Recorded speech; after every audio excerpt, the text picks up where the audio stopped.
Here with Karim Mayfield. Now, Karim, it's in the headlines. Juan Manuel Marquez, he's been adamant he don't want to fight Provodnikov, but now it looks like he's looking over an offer to fight Mike Alvarado May 17th at the Forum. Are you surprised that he wouldn't have interest in Provodnikov, but he would have interest in the guy who Provodnikov just beat, Alvarado? Yeah, well, I think that at this point in Marquez's career, he ain't trying to get in no war with no Provodnikov. I mean, you think, well, Mike Alvarado, he wars too, but Alvarado would box more. I can see Alvarado trying to box more, and that's more ideal for Marquez, opposed to going in there with a Provodnikov, a guy like a Provodnikov that's going to try to bring the pain. He ain't and don't get me wrong, Marquez will war, but he's not trying to war. So yeah. Do you feel he's 40 years old now? He's tested himself against everyone pretty much. Some people say he deserves to have the right to pick and choose at this stage of his career. Do you agree with that?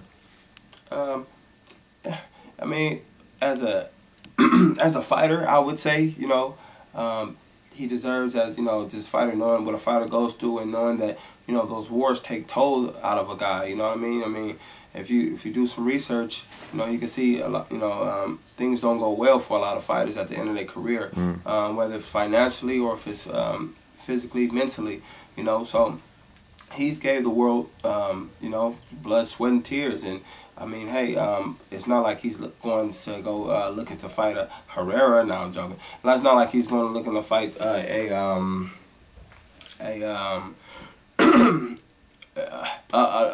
nobody. Mike Alvarado still Mike Alvarado lost to some top guys. So Mike Alvarado is still a warrior. So it's like he's picking. It's like asking a guy to pick between lemons and limes. You know what I mean? It's like you're still gonna get some bitter shit. Yeah. All right. Got you. Now, what about Marquez? About he wants to fight Bradley again. That's like his main thing. He feels he was robbed against Bradley. Were you surprised when he said that after he lost to Bradley? Yeah, I was.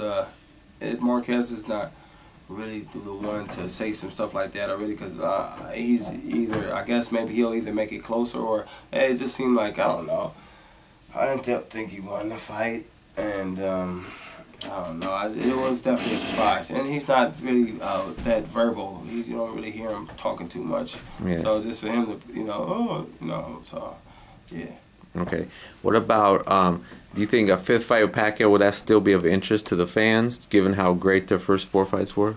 Definitely would be. I mean, I feel like Pacquiao gotta get his redemption. Like you better get that fight, Pacquiao. I don't care. You know what I mean? You gotta, even though he did what he did to Brandon Rios and that brought him back in the game, and I knew that would happen.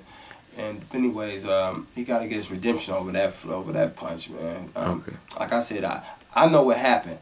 I mean, if y'all play back to what happened with Pacquiao and play back when he got punched, and look at Pacquiao's foot, he got trapped. His foot got trapped. And I mean, you can say Pacquiao did it on Marquez did it on purpose, or Pacquiao tripped, or but his leg went forward, and his momentum, and had his chin poked out, ready to, and Marquez happened to be punching at the right time, right place. But go back to the replay and look at his leg get trapped, and then look at every other time when it did get trapped, Pacquiao was able to touch him in and out. And the person say, well, he what about the drop before that? Okay, he was drop before that, but I mean, him and Pacquiao been going like that for forever. But that one particular punch is what I'm going back to. He tripped over his foot.